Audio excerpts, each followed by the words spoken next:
Welcome. I'm Sebastian Mahfood, and you're listening to WCAT Radio, the on-air wing of En route Books and Media, bringing you the dulcet sounds of Catholic wisdom. Welcome to The Open Door, a show based on the words in Revelation, "I have left an open door before you, which no one can close." This is WCAT Radio's longest-running show, which opened the door to the radio station in October 2016. It's currently offered by Jim Hanink, Mario Ramos Reyes and friends, and remains open to the love of God in its call to build a culture of life and a just social order through the panel's discussion of the Catholic social teaching principles of solidarity, subsidiarity, and economic democracy. The Open Door also explores nonviolence, distributism, and communitarianism. So join us at The Open Door, where you too can be part of the conversation. Welcome to The Open Door. Jim Hanink here with co-host Mario Ramos Reyes. Our good friend Christopher Zehnder, a fellow member of the American Solidarity Party, is with us.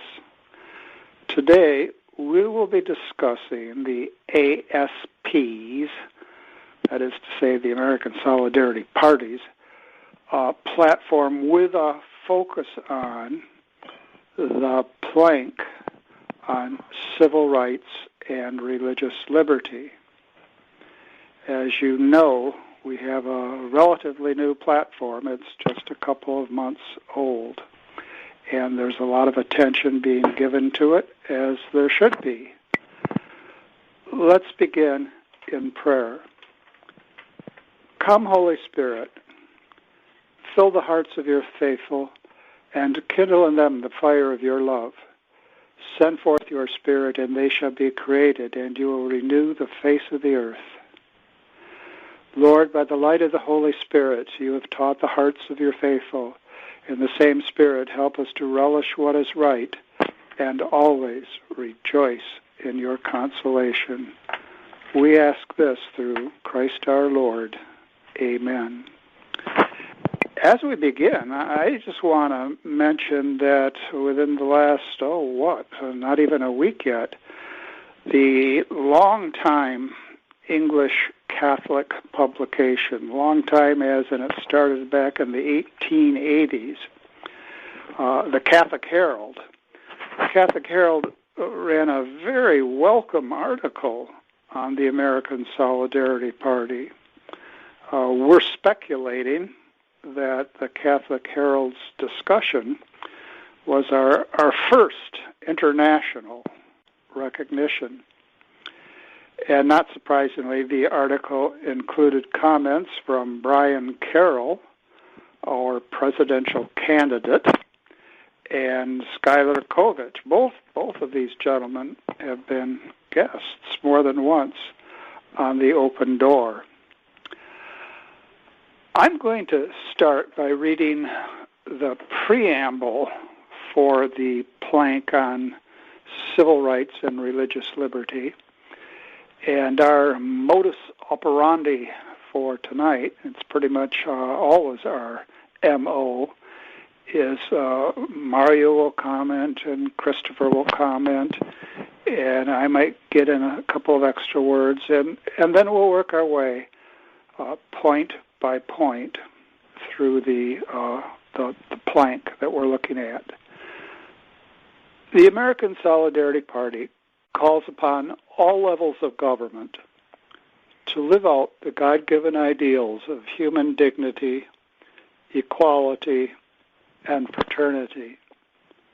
The Bill of Rights and later constitutional amendments have recognized rights stemming from these ideals, including the free exercise of religion, freedom of conscience and expression, a fair justice system, and equal protection under the law. Now, gentle listeners, we realize that you probably are not looking at a copy of the platform, so I'll read this one more time. The American Solidarity Party calls upon all levels of government to live out the God-given ideals of human dignity, equality, and fraternity. The Bill of Rights and later constitutional amendments have recognized rights stemming from these ideals, including the free exercise of religion, freedom of conscience and expression, a fair system of justice, and equal protection under the law. Let's begin with Mario. Well, it's interesting that the party begin with this principle, which suggests that the legal system must acknowledge something that comes prior to the legal system. In other words, what is very clear is that the government doesn't create rights rather than acknowledge rights which are already present in the human condition, if you will, and coming from God. I think that's the starting point. I think is consistent with the American tradition, come from the founding fathers, and I think it's very clear, particularly when these three ideals are very clear stated there: dignity, human dignity, equality, and fraternity, which render clearly that those three values come from God. I think I would start with that. And I think that is very, very clear about the identity of the party. All right. And if somebody says, what is it, a theocracy? You would say what? No, it is not theocracy, because ultimately we are talking about a political regime, a civil government. And the government acknowledges something that is proper to the human condition, I would use the word the person. So is there acknowledge that there is an infinite worth in the human person, and so that make the proper regulation, the proper norms, legal norm, in order to protect that dignity and protect also the equality of these people, and also acknowledging this, we live in a society where we are not enemies. We are living a fraternity, or what we may call, following Maritain civic virtue. Excellent. Christopher.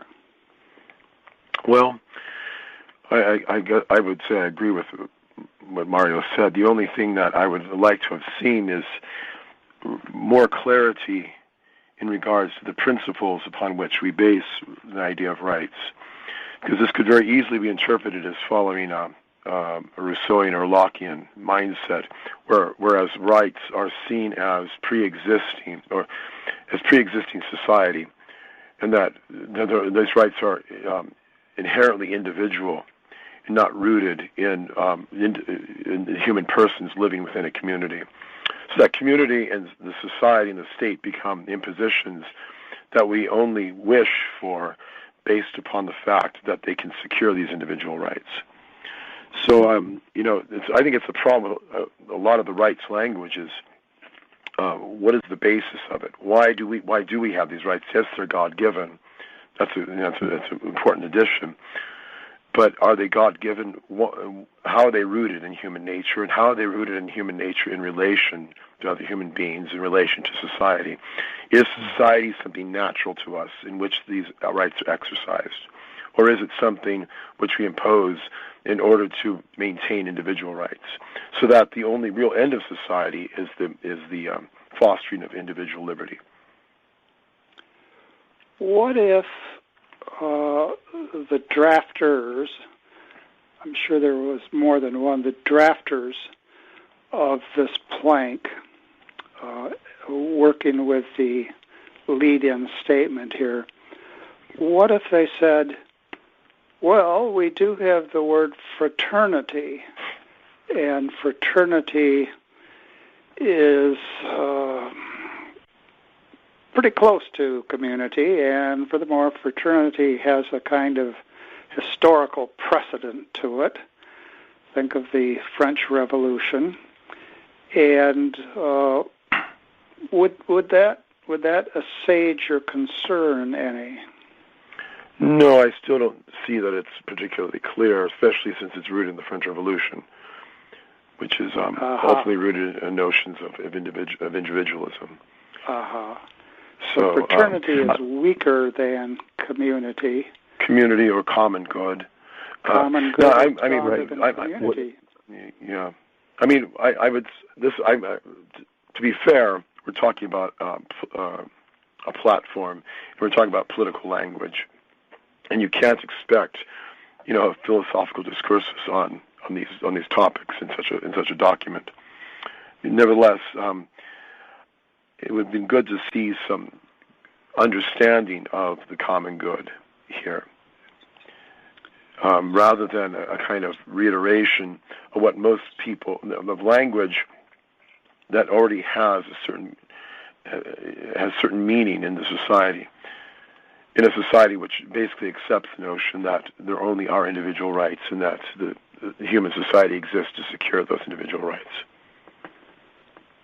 So we sacrifice something when we use commonplace terms, even though they're very important terms, if those commonplace terms are commonly misunderstood. Right. And that's why in the course of this, I in the discussions on it, I suggested, I think other people suggested too, some kind of statement of principles that goes along with the platform, which statement of principles would be considered final and unchangeable, in which the more philosophical concepts could be explained in a way which, of course, is appealing enough to the popular mind, so that what's being said in the platform is rooted in something. As I recall, and there's certainly an irony here, the set of principles wasn't accepted. Right. It was, in fact, voted down, and the idea was, well, we'll get back to that.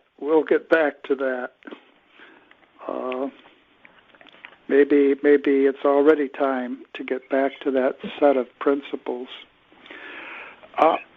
I'm concerned about the use of the term ideal, to live out God-given ideals. Exactly. Mario, pick up on that, if you will. Well, my reading is that it seems to me that the intention of the people who wrote the platform was to be consistent with the American tradition, which obviously have Lockean roots. And I would, if I were part of the committee of people who were in charge of writing, I would start with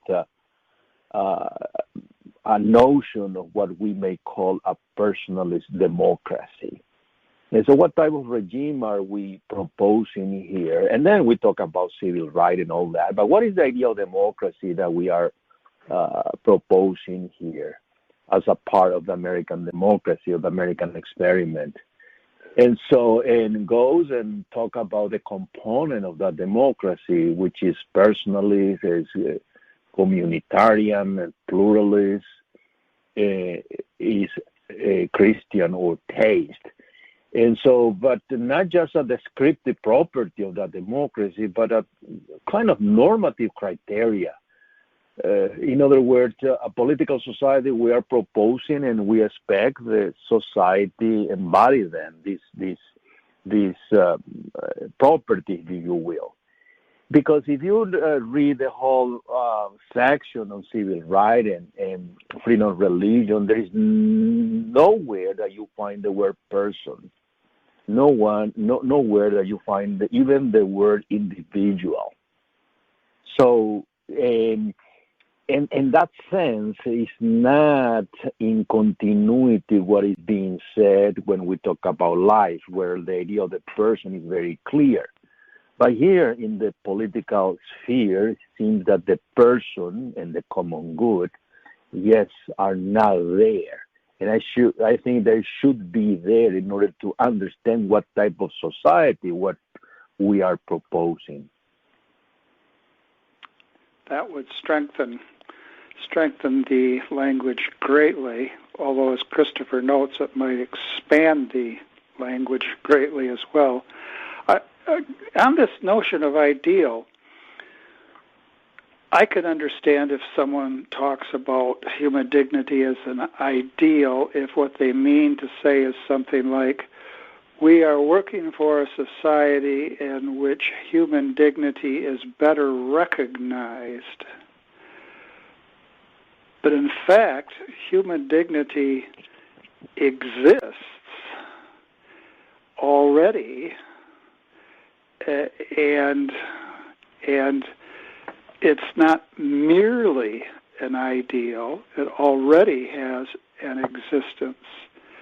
And there is a core equality among human beings which already exists and which political regimes can fail to recognize, but that core equality is already there.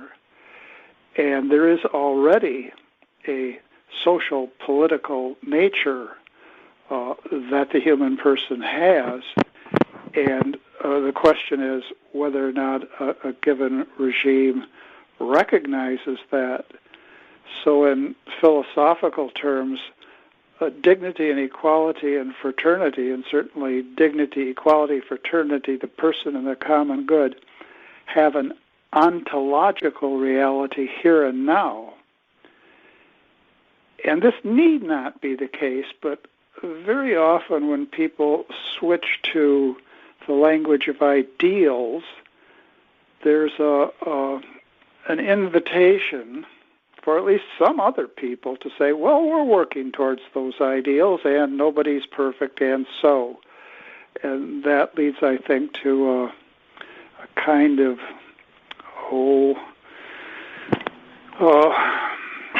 diluted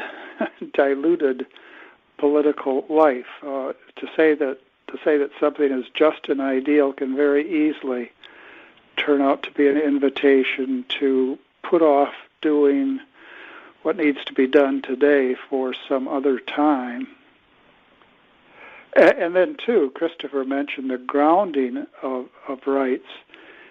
If we have the Bill of Rights, and the Bill of Rights really are rooted in human rights, it would be important that we say something more than that the Bill of Rights stems from certain ideals.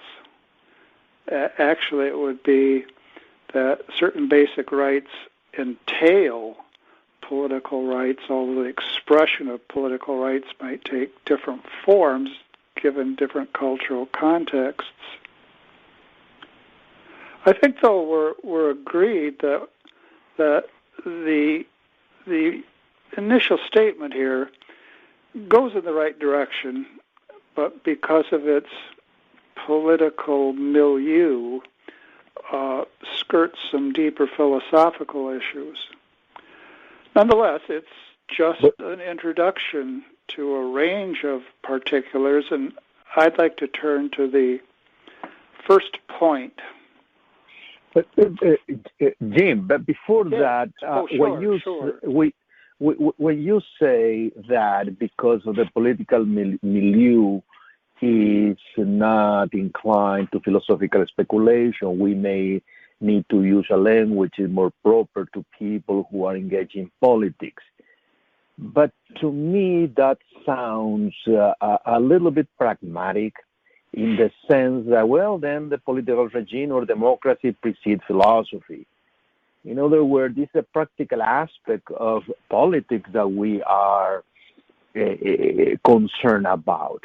But I think it's a problem, because ultimately we need to start from certain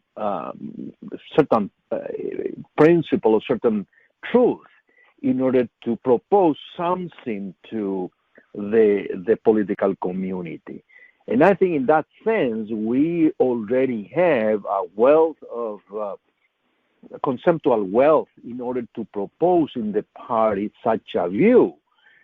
I would, again, I don't want to repeat myself, say, well, we are favoring the primacy of the person or the primacy of the common good, whichever we decide to go first. But ultimately, we also need to introduce a language, a way of speaking about political terms, which are proper to a party, which is stay not just for the individual, not just for free market, or we are for solidarity, we are for subsidiarity. That requires a language is proper to that, the language of the common good, the community, the political body, etc., which may be a novelty for the American tradition, which is more inclined to talk about individual, about right, etc.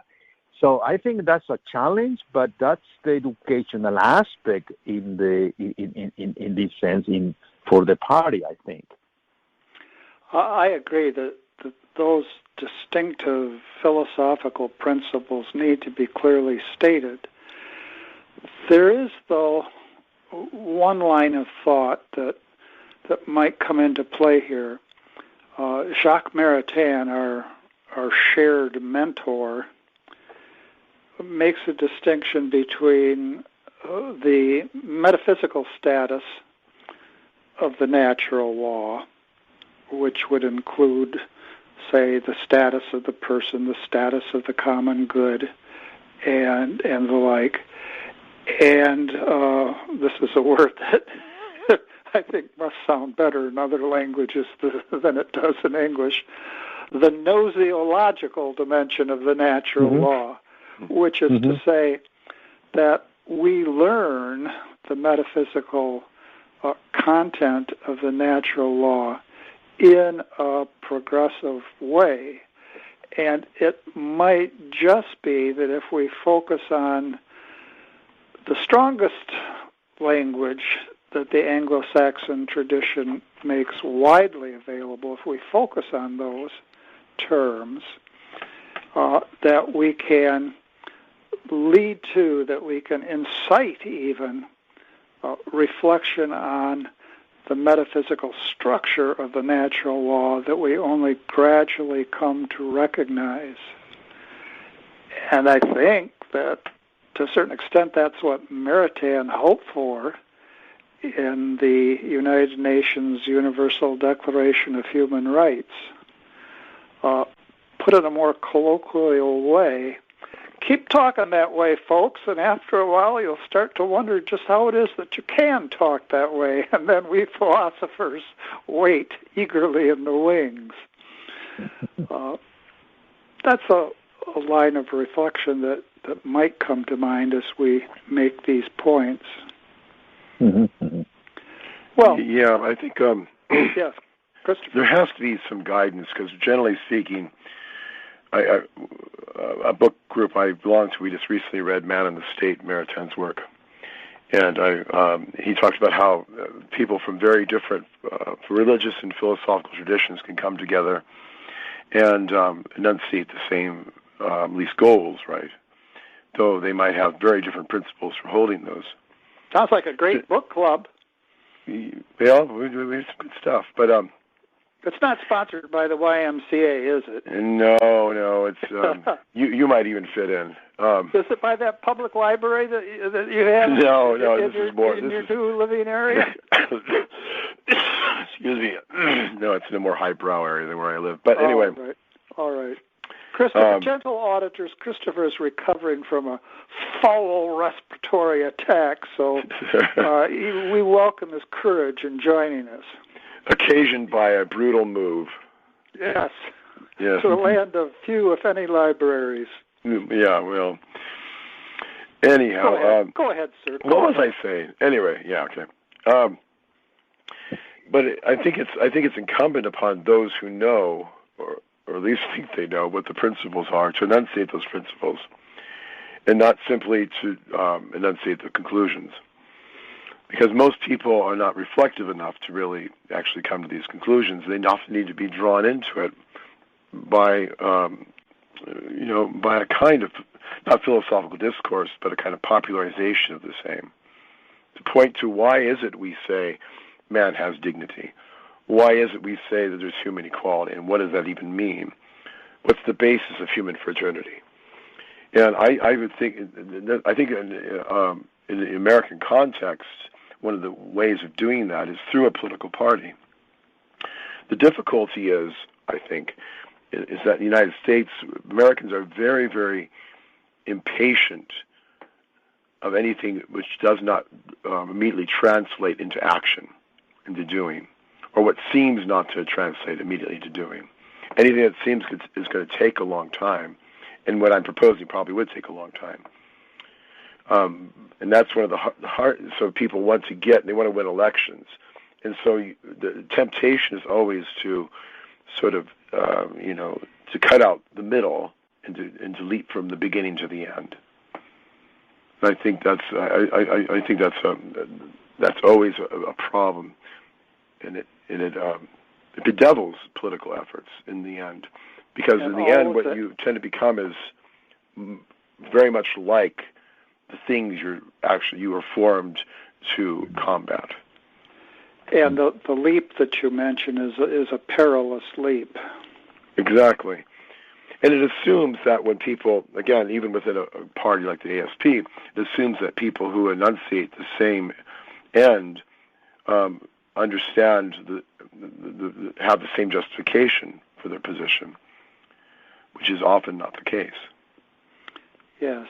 Well, let's look at some of the particulars then and see if they need strengthening or if they give added content to the preamble. First particular, we advocate for laws that allow people of all faiths to practice their religion without intimidation, and we deplore secularism that seeks to remove religion from the public sphere. We are committed to the free exercise of religion guaranteed by the First Amendment, which should not be limited to freedom of worship that merely exists in private and within a house of worship. Faith is a public expression. A lot there. Let me go through it one more time. We advocate for laws that allow people of all faiths to practice their religion without intimidation, and we deplore secularism that seeks to remove religion from the public sphere. We are committed to the free exercise of religion guaranteed by the First Amendment, which should not be limited to freedom of worship that merely exists in private and within a house of worship. Faith is a public expression. Mm-hmm. Mario, what would you say about that language? Well, that's standard language. I think the distinction there between freedom of worship, freedom of religion, I think is very appropriate. Looking at what is happening lately, where religion is reduced to completely the private sphere, and so doesn't include what you do as a part of your the obligation in your own faith tradition.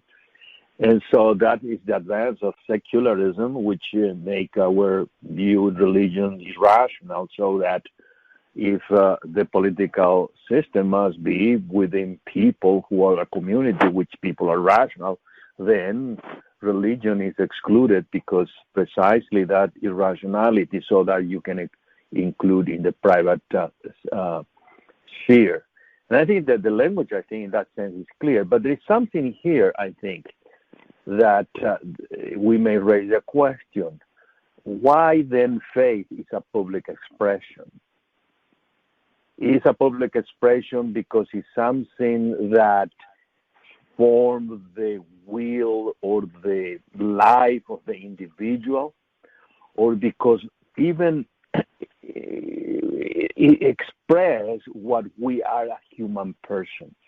If a human person, not just an individual is a person. In other words, that distinction that Maritain make between being an individual and being a person, which may be controversial, but ultimately show that we are a unity, and that unity, when we express what we believe, we express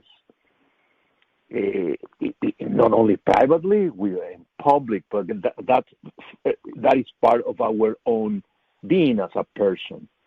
So my suggestion here is that somewhere we also need to include here the idea of the person who believes, the person who loves, the person who acts, the person who is doing his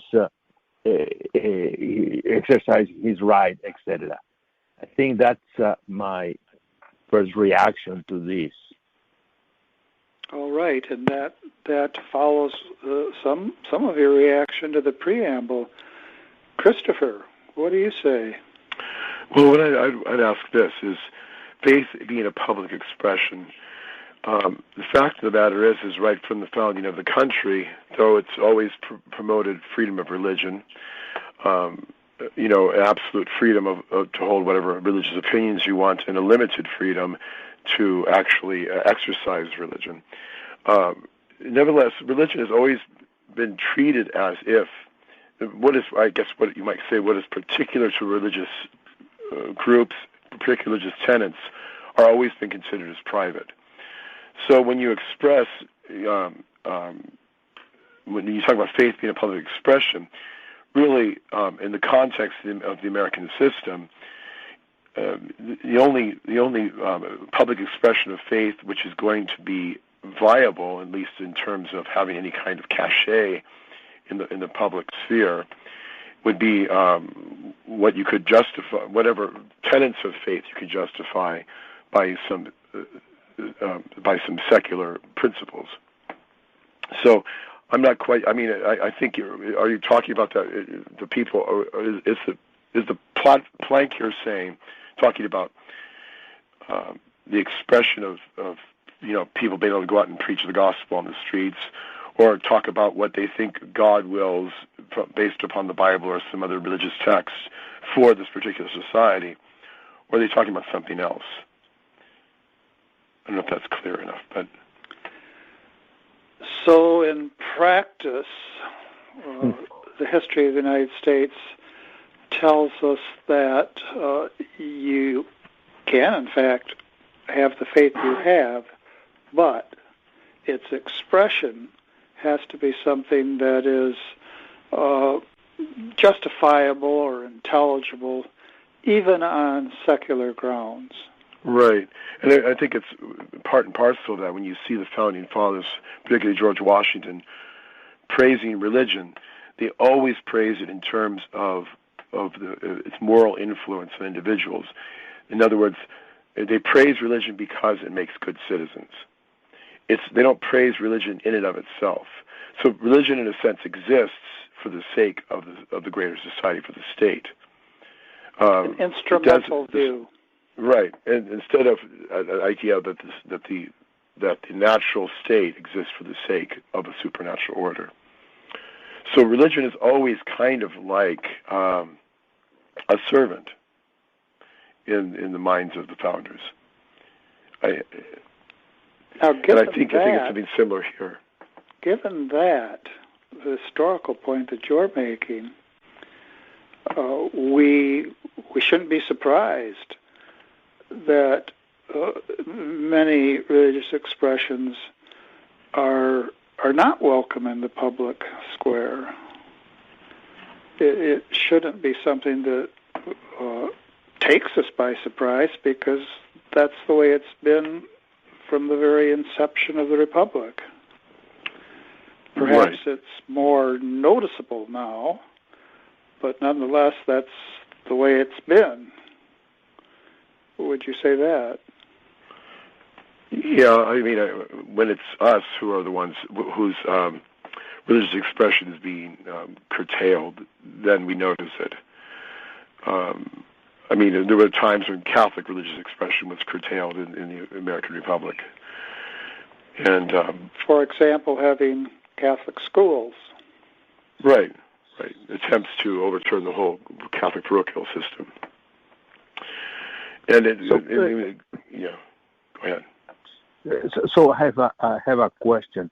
The expression then, faith is a public expression. So what does that mean? You're referring to a pilgrimage that you are organizing on Eastern, and you go to get permission from the county, or faith as a public expression means something else? It's just an expression of some aspect of what we may call religion, or entail something more, some consequences or belief in the tenets of that religion. In other words, that include also have your private hospital where you don't perform abortion because ultimately you believe in the sacrament of human life, and that comes from God, was revealed to you and can be reconcilable with a reasonable account. And so which one is it then, this expression pointing out? Mm-hmm. Yes, it would seem like the political status quo allows for certain expressions and disallows for others. A small point to make here, or relatively small, is I think the sentence would be better if it read, faith has public expression. Right, or right. Faith gives rise to public expression. But now, this is stirring the pot. It's religious faith that we have in mind here, and that requires that we have a sense, at least a working sense, of what counts as a religion. And in the very first line of this point, what we're saying is that we advocate for laws that allow people of all faiths to practice their religion. But in fact, I think that the party would not advocate for laws that are going to protect a range of forms of expression of the Church of Satan. And in fact, we don't have to reach to something so extreme as that. In many ways, I respect Los Testigos de Jehová, the Jehovah's Witnesses. Mm-hmm. But I think that there ought to be a requirement that minors who are members of the Jehovah's Witnesses, who are demonstrably in need of blood transfusions, be given those blood transfusions regardless of the parents' wish. And I could have still another example. The Gospel of Mark ends telling us that believers will be able to handle snakes. Well, I can imagine a group of believers coming together and advertising that they're going to be handling venomous snakes. It's happened. Carefully, but they're going to be handling them. in some site that they're going to make open to the public and encouraging the public to attend. I don't know that I wouldn't support. I think I would support a law that would restrict snake handling of that sort. So there has to be, I would think, some way of saying this is a religion in a sociological sense, or this is a religion even in a historical sense, but it's an anomalous form of religion. And in certain societies, there isn't any way of restricting public expressions of anomalous forms of religion apart from, to use Maritan's language, the topmost agency of the people, to wit the state, having some legal requirements, some legal restrictions. Long and the short of it is, I think that first sentence that refers to people of all faiths needs to come to terms with what counts as a reasonable expression of faith and what counts as an anomalous expression of faith. But what do you gentlemen think? Well, I think it's right but in order to make that kind of distinction, there already has to be present within the society some idea, some standard upon which to base these decisions. And that, as Belloc points out quite a number of times, a few times, that every society has a religion, even if it doesn't worship God, because religion ultimately is those ideas, standards by which we judge reality, what is actually fundamental to reality. An ultimate organizing principle. Right, exactly. And so, in this case, we're talking about our society does have a kind of religion already. It's a very amorphous religion, but it's a standard by which we judge certain things to be valid and certain things not to be valid. And it's a changing standard, of course. For instance, everybody would agree now that it's probably immoral to refuse people service in a restaurant, for instance, based upon race, which is something that a sizable number of people would have disagreed with in the past. Well, the new question is, what about services for people like same-sex marriage, people getting married in a same-sex union? That's an evolving standard, which might end up becoming part of the moral code of our society, that it's wrong to forbid them equal treatment. And we have presidents saying that their views have evolved. Exactly.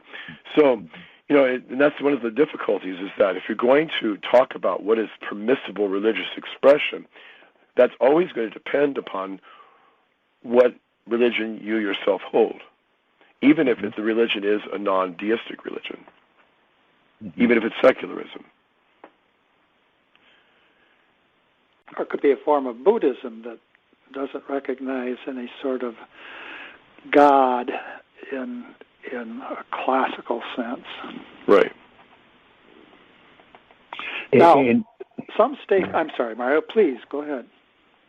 No, what I'm saying precisely, I think the faith tradition must be distinguished, because if you study closely the Hindu tradition, the public expression, as we understand in the Christian tradition, is not the same. It's not the same in Buddhism. Maybe other monotheistic religions are close to Christianity in the public expression. So it seems that there is no issue when we talk about freedom of worship or within the house of worship. The issue with society comes when we express our religious belief and some activities which belong properly to that religion. And I think that at that moment, I think there is a conflict with the political system. Mm-hmm. So now, some what could I call them?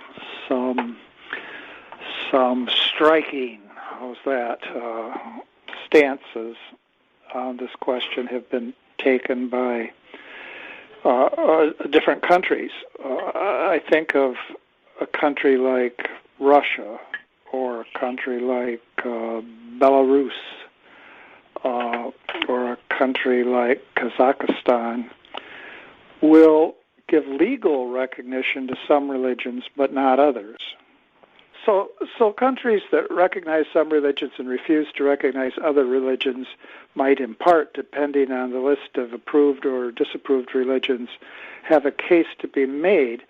But then there are other cases that are far more insidious.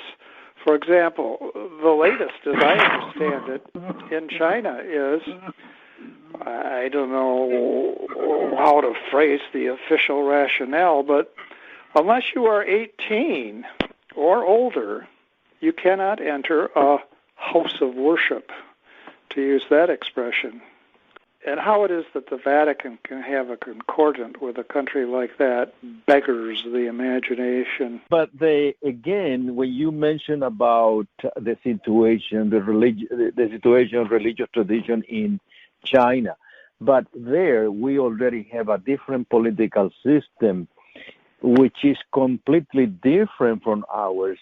In other words, there the legal system or the constitution, whatever the constitution they should have one, is the one which create rights that allow people to worship whatever those who held the majority of that constitution decide, which is the Communist Party, which is a totalitarian system. The party, the army, and the president are one, technically. And so they are the one who decide top down what are right and what aren't, who is in and who is out. So in other words, there's no inalienable right which are prior to being acknowledged them. So the whole system comes from a different philosophical tradition. They are more positivist in the view of right, and so now the question, why is it that we are in agreement with such a system, which is in itself totalitarian and is completely the opposite of what we have known in the West and in the Church about natural rights and so on? Well, that's a very difficult. That's a matter to be pursued, but pursued vigorously. Right. That's another issue. I think it's also very telling that again and again and again in the media in our country, a comment will be made like this. It's very important, of course, for the Chinese government to pay close attention to the economic situation in the country because it's only the economic prosperity or relative economic prosperity that the party has secured. It's only that gives it legitimacy. So what are we saying? We are saying that, yes, they have legitimacy if they can deliver the economic goods that they promise, whereas we should be saying, sadly, economic security seems to be all the legitimacy that this government needs, and therefore, and so forth and so on. But in fact, our own policy is largely determined, the United States policy is largely determined not on the basis of rights, but on the basis of economic deal-making, which tells an awful lot about who we are. Another thing that comes to my attention often is some politician will say, I'm opposed to this because it's not who we are.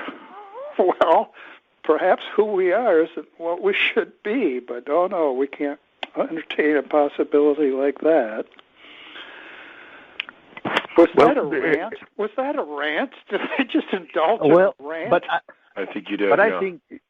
I think I think Jim your run is very proper, I think, in this situation, because again, you say, well, then China or not any other particular country may have a very high GDP, but could we claim then that we measure the common good by looking at the GDP, or there is something else to be looked at? If there is something else, some goods in addition to material good that make a society really achieve at least the condition for the common good. So I think that's the question. And that is related to the question, and we are not just individuals, not just creatures that are moved by material good. We are also persons. So, in other words, our language that we propose in the party entail that we don't reduce economic development to increase the GDP. There is something more in society. And that is the novelty, I think, of the American Solidarity Party. And you read that. I think we read when I read the articles in the tablet about the American Solidarity Party, when it mentioned the root of the aspect of the American Solidarity Party, the Christian democracy. So one of the great proposals of the Christian democracy was precisely that, not reduce economic development only exclusively on material terms, so that propose the integral development of society and so on. And that's unique, and it's an alternative between, or was an alternative between extreme from coming from the left, ideological right, which ultimately proposed the same thing, which is focus on material development. Which really is only a precondition for establishing a society in which the common good is the touchstone. When we think of the basic goods of the human person, they're really immanent goods. They're goods within the person. They're dimensions of the person. Whereas economic productivity, the results of economic productivity, well, they are commodities. They can't have a price put on them. They do not have an intrinsic dignity. Their value is an instrumental value. So it's getting things turned around in a very, very, very dangerous way. But Christopher, you rightly said rant. Mario is maybe helping to save me, but maybe you could say more about that rant, or add a coda, or I don't know what, make it go away. Oh, I don't know. I think it's, when we're talking about the relation between the state and religion, it's in many ways. I mean, a totalitarian regime like China actually is more directly and obviously violates, of course, religion and freedom of religion. But in some ways, we have the same principles involved here in the United States, because while the Constitution, First Amendment, guarantees freedom of religion, it's always been the distinction between freedom of opinion and freedom of practice. Freedom of opinion is considered absolute. Freedom of practice is always contingent upon the general good of the society. So the last expression of that, of course, was in 1990, I believe, and when Justice Scalia wrote an opinion for the court that says that the Free Exercise Clause never relieves an individual of the obligation to comply with a valid and neutral law of general applicability. So that ultimately it's the law and the state are masters over religion. Religion is conceived to be merely, religious groups are conceived to be merely as particular associations in society, but they exist under the power of the state. And so their actual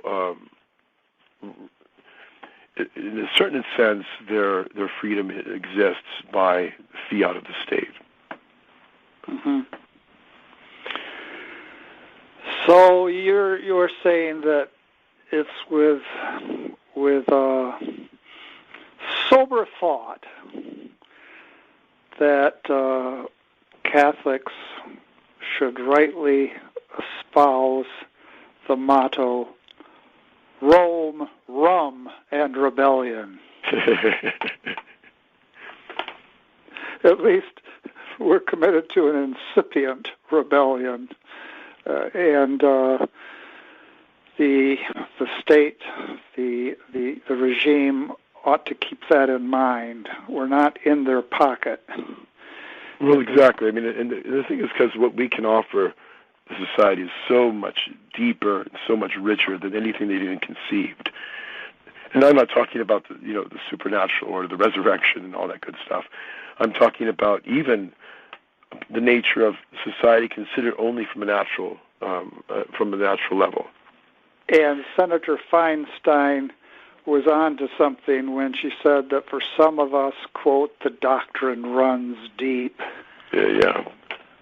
And maybe the deep-running doctrine people worry her with a certain amount of reason. Not so sure whether we want to pursue that point just now. We are, as is always the case, coming to the end of the hour before we've accomplished even half of what we set out to accomplish.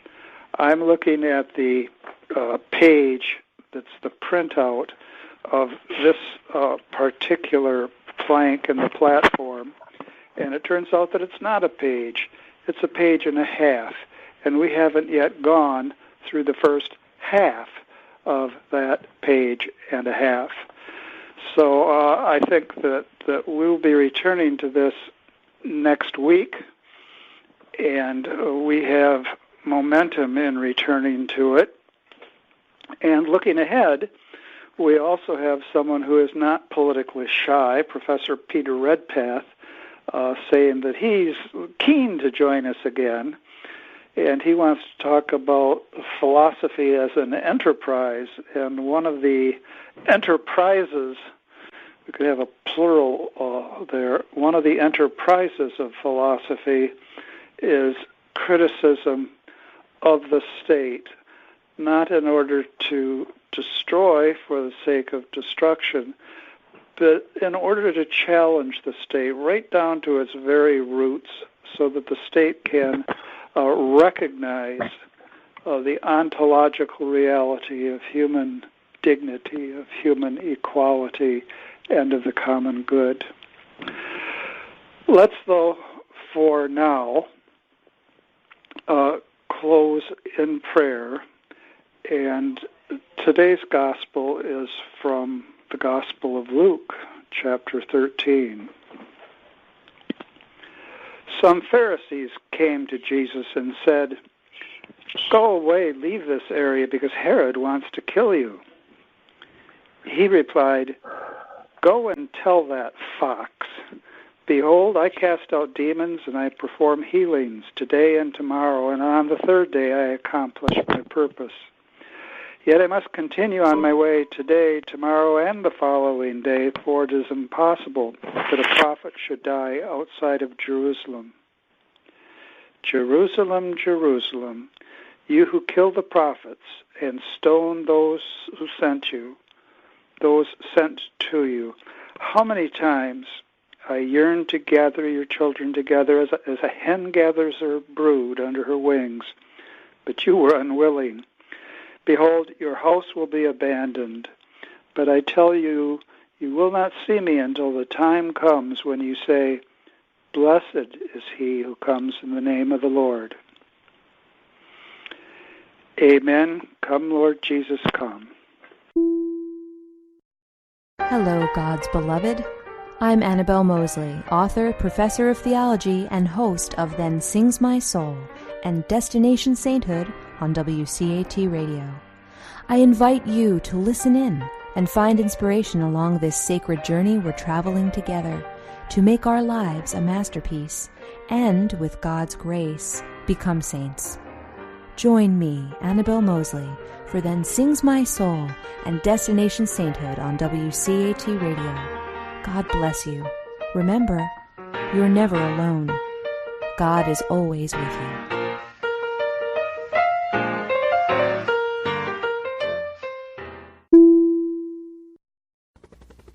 We hope you enjoyed the program and will join us back for another show on WCAT Radio. This is Sebastian Mahfood. Good day.